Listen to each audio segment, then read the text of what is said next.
Hello and welcome to today's video. So this time I'm going to hopefully share some tips with you about how you can become a better book collector, predominantly using the eBay and ABEbooks.com websites.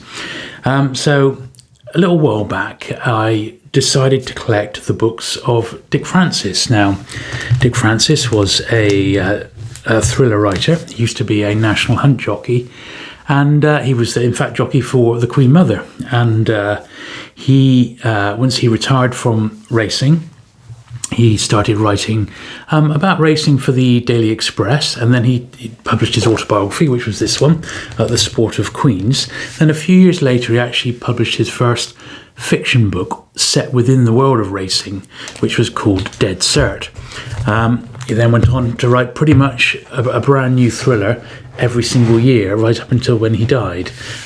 So there's a lot of books to collect, and there's over 40 actual Dick Francis novels, but the early ones in particular are very, very sought after and highly collectible. And he was always an author that I wanted to collect, but the prices were putting me off because I thought it was a bit like thinking, oh, I'm going to collect Ian Fleming, and then you have a look at the prices for those Fleming James Bond books and you think, blimey, that's really expensive.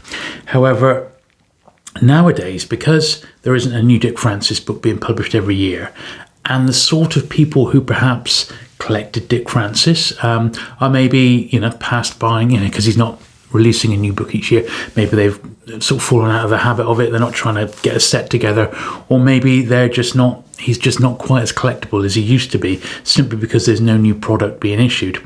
So for that reason alone, the prices, I believe, of Dick Francis have pretty much come down, and they're starting to become affordable if you can be patient, and that is the real key with anything that you decide to collect. And the sort of rules that I am going to share with you today are pretty much you can apply to anything.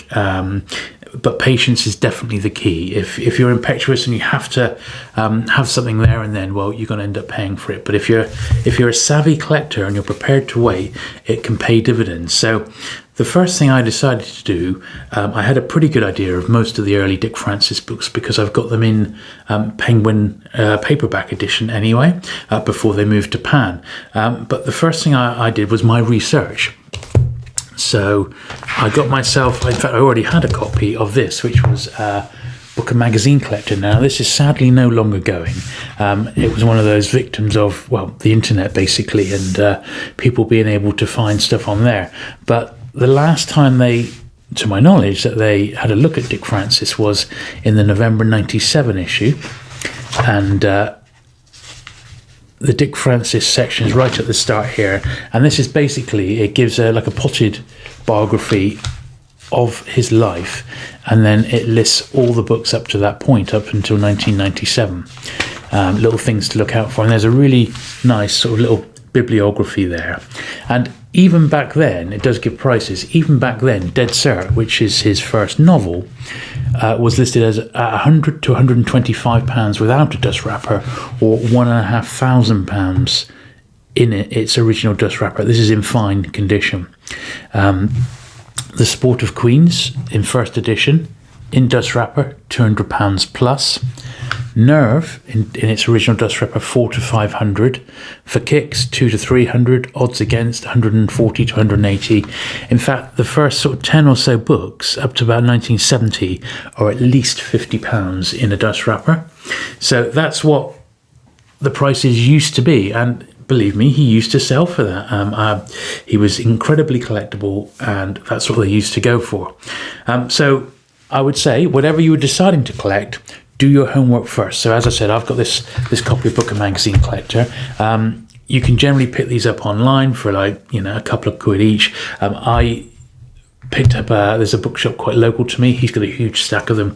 They're £1 each. So I went through all the ones that he had, and I pulled, this was a particularly good one because I like Anthony Powell as well, the author of A Dance to the Music of Time. And I put all the ones that I was interested in. And you can generally get lots of job lots on places like eBay, and you won't pay a lot for them.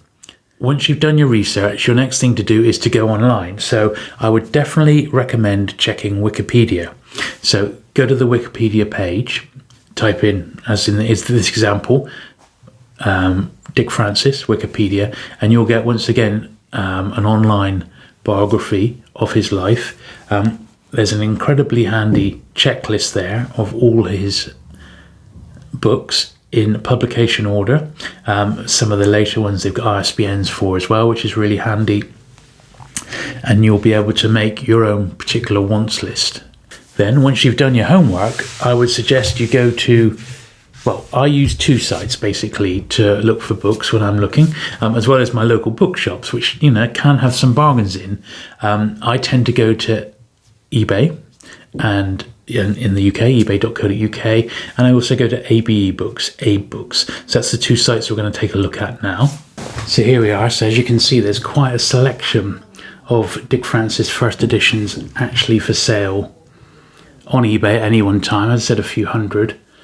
And that's just by putting in Dick Francis first. So you have to remember he wrote, you know, over 40 books. So it's not surprising that there's so many for sale there. But what we want to do is look at sort them into highest pricing. So there you see what's up there for sale right now, and you can see some, you know, crazy pricing there. Basically what we were looking at in Book and Magazine Collector, in the hundreds of pounds for the earlier books in first edition in dust wrapper. Obviously some people put massive emphasis on them being signed, but if you know a little bit about Dick Francis, you know that he was a prolific signer, did signings for every single year for his new books, and often people would take along his backlist to get signed as well. So although it's nice to have a signed one, I always love a signed copy, just know for someone like Dick Francis there's loads of them around. So the next thing we're going to do is look at the first book, which was The Sport of Queens. So at the moment there's just 4 copies up there, and the cheapest one was about £45, but you see that one there, £19.99. That's the one I bought. Now, according to Book and Magazine Collector, that was £200-300 plus. Yeah, I've been able to pick up this really nice copy for £19.99, which we'll have a look at in a minute. But that's the one I bought, and that was a veritable bargain. Now, that was his first ever book, the autobiography. Then book number 2, but his first thriller was called Dead Cert.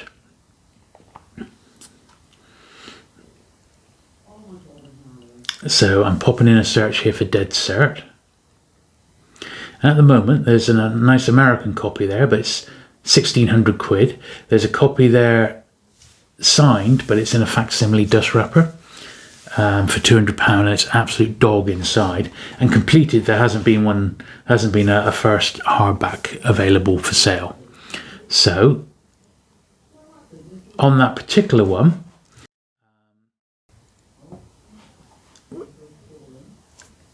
I would create a search for that one, to do like a saved search. Now, the next book was in the series was Nerve. Once again, this one was listed at 300 to 500 in its dust wrapper. There's a few copies there. The cheapest I can see, well, they're all about £200-300. There's one for 170. A very fine copy in a second impression. Look at that one there, Nerve, £80, best offer accepted. I think I offered the seller £60 for that one, and that's the one I've got, which I think is a veritable deal. It came from an original owner collection, and I think the owner had died, and it was his benefactors who were just selling his incredibly nice book collection on eBay. And unfortunately I sadly missed out on the next one, which is For Kicks. So For Kicks is, there we are, there's the copy that sold. It was from the same bookseller, same seller on eBay. It went for £65. The next best copy I can find, well, there's one for 50 quid, but it's an absolute dog there, and then the next is a few hundred. So what I've done for Kicks there, I've changed this to this. That's the one which is for £50. Not very nice condition, so I wouldn't touch that. So I've changed the eBay listing to active auctions, and then I've saved that search. So I will now get an email from eBay telling me when a new copy of For Kicks has been listed in first edition, and I can then decide if I want it or not. So it's a really good way of getting alerts to let you know when something is in stock. That was the copy I missed out on. I would have definitely had it for that because it's so nice. And once you've got, with Dick Francis, once you've got the first 3 or 4 out of the way, the rest of them are going to be easy. And in actual fact, the rest of them are so easy, I've decided I'm going to try and get those in like signed first edition, just to make them a bit more special. So this is the last website we're going to have a look at, and this is called ABEbooks.com, and they're not as user-friendly as eBay. It tends to be bookshops and book dealers and ex-bookshop owners that are predominantly on ABEbooks these days. You don't find a lot of people listing on here who are, say, just casual collectors. It does tend to be people who are running this as a sideline or as a full-on business. So consequently, some of the pricing is absolutely crazy. But if once again we have a look for a copy of 4 Kicks in first edition, in hardback, you do see a few copies because it was in an omnibus initially, as well as it being an individual standalone book. This is looking for Dead Sir initially. So for Dead Sir, because I knew it was a 4-figure book in its original dust wrapper, I was able on Abe here to find my copy for 50 quid without a dust wrapper.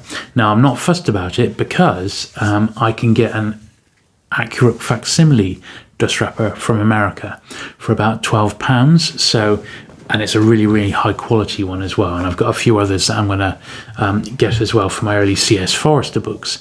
So I picked up a copy of Dead Sir for just 50 quid, and well, you'll see it in a minute. That was the one I've decided to keep on. So I'm going to have, basically £1,000 book.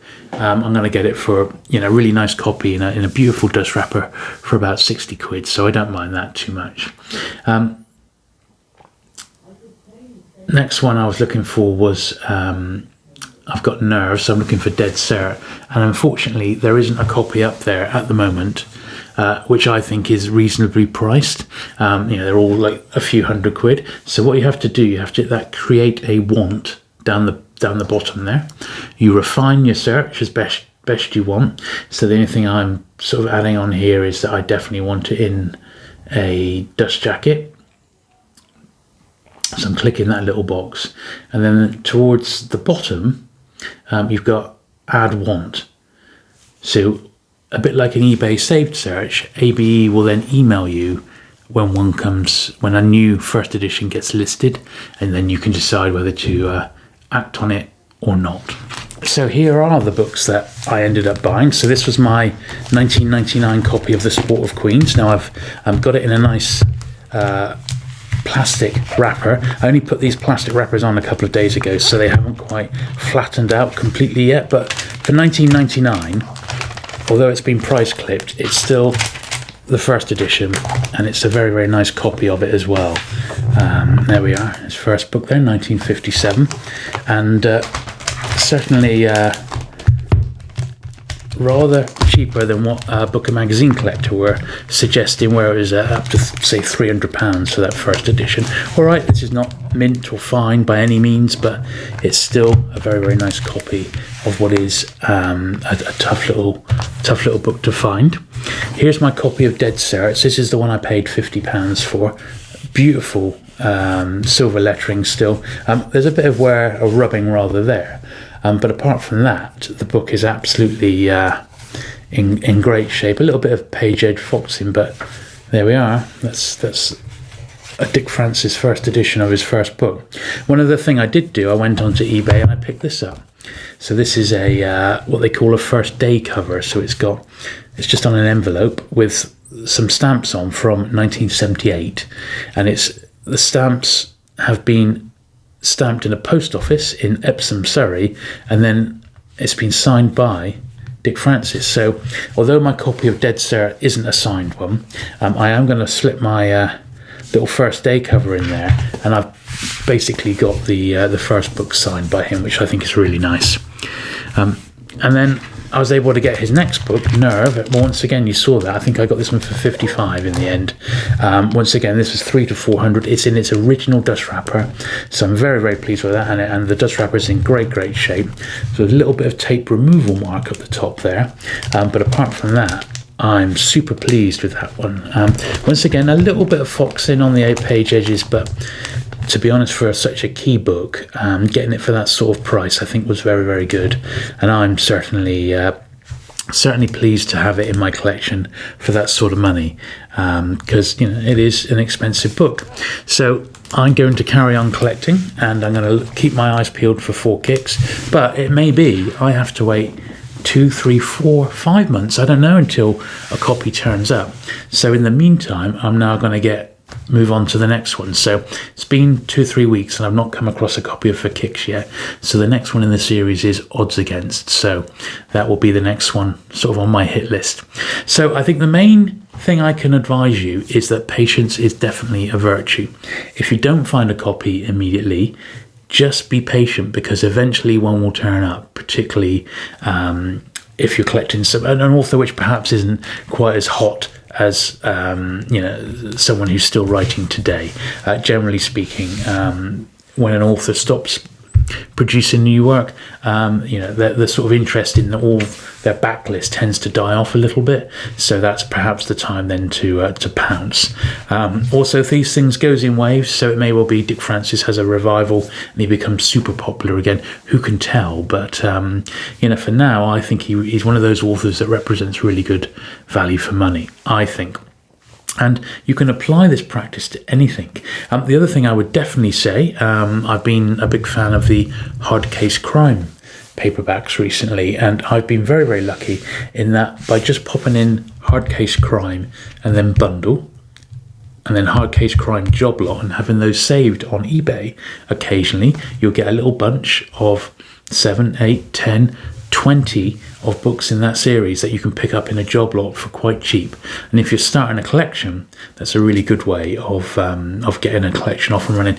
If you type in Dick Francis job lot, you're going to get some big ones, and his later books are dirt cheap, which is what literally like a couple of pounds each. So that is why I'd like to take my time to get really, really nice fine copies and get them signed as well. So it makes the collection all that more special. But there you are. So I hope you have found that quite useful. As I said, as long as you're patient, it can really be rewarding, and you can end up getting some really nice books in your collection without having to remortgage the house and spend a fortune. So there we go. I hope you have enjoyed that today. If you have, do please give it a thumbs up.